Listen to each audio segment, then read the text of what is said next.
নমস্কার বন্ধুরা, রান্নার পরিভাষা চ্যানেলে আপনাদের স্বাগত জানাই। আজকের রেসিপি মটকা কুলফি। চলুন দেখে নেওয়া যাক।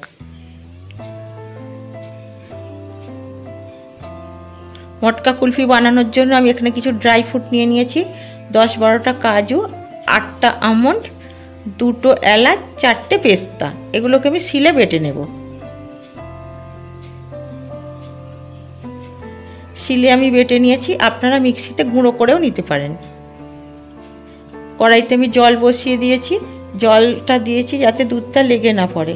1 লিটার দুধ আমি জাল দিয়ে কমিয়ে হাফ লিটারের মতো করে রেখেছি। এবার আমি দুধটাকে জাল দিয়ে আরও একটু ঘন করে নেব, আর দুধটাকে বারবার হাতা দিয়ে নাড়াতে থাকবো।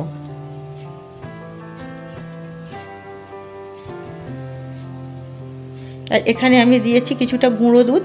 10 টাকা দামের 2 প্যাকেট গুঁড়ো দুধ দিয়েছি। 6 চামচ দেবো আমি চিনি। 1 লিটার দুধে আমি 6 চামচ চিনির ব্যবহার করেছি। আপনারা চাইলে এখানে চিনিটা কম বেশি বাড়িয়ে কমিয়ে নিতে পারেন। দুধ আর চিনি খুব ভালো করে হাতা দিয়ে মিশিয়ে দেব।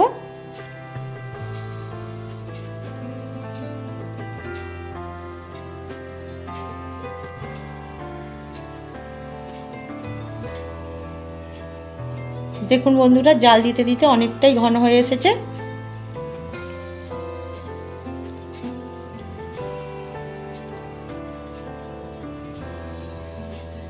এখানে আমি 1 চিমটি নুন দিয়ে দেব। আমার জন্য মনে হয় নুন দিলে কুলফির মটকার টেস্টটা আরও বেশি বেড়ে যায়। আপনারা চাইলে এটা স্কিপ করতে পারেন। এখানে দিয়ে দেবো আমি অল্প একটু কেশর। কেশরের এই বক্সটা আপনারা যে কোনো গ্রোসারির দোকানে পেয়ে যাবেন। এখানে আমি দিয়ে দেবো এবার মিক্স বাদাম বাটা।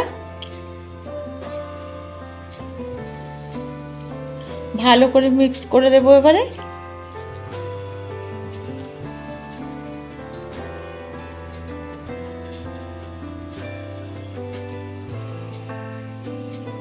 দেখুন বন্ধুরা কতটা গাঢ় হয়ে এসেছে। এবার আমি গ্যাসটা অফ করে দেবো। এটা ঠান্ডা হলে আরও বেশি গাঢ় হয়ে যাবে। ঠান্ডা হতে দিয়েছি বন্ধুরা। দেখুন ঠান্ডা প্রায় হয়ে এসেছে। এবার কড়াইয়ের গাটা ভালো করে পরিষ্কার করে দেব।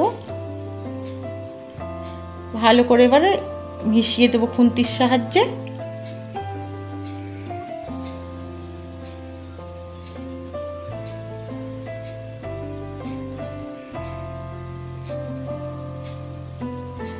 পুরোপুরি ঠান্ডা হয়ে গিয়েছে।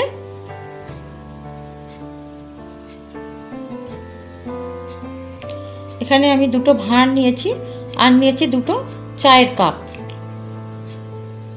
এরকম চায়ের কাপ, যে কোনো চায়ের কাপ সবার বাড়িতেই থাকে।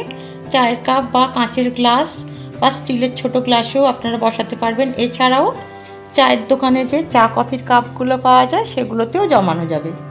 এবার ওই ভাঁড়ের মধ্যে আস্তে আস্তে ঢেলে দেবো, গায়ে না লেগে যায়। সাবধানে এই কাজটা করতে হবে। একে একে সবগুলো আমি ভরে নেব। সবগুলো ভরে নিয়েছি।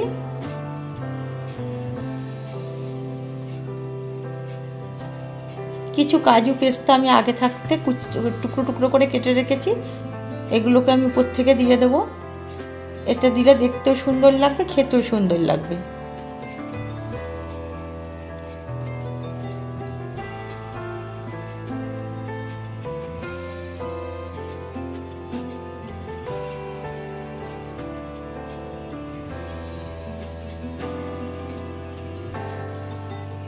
দেখুন বন্ধুরা, এখানে আমি একটা ঘরে থাকা প্লাস্টিক আমি এরকম চৌকো করে কেটে নিয়েছি।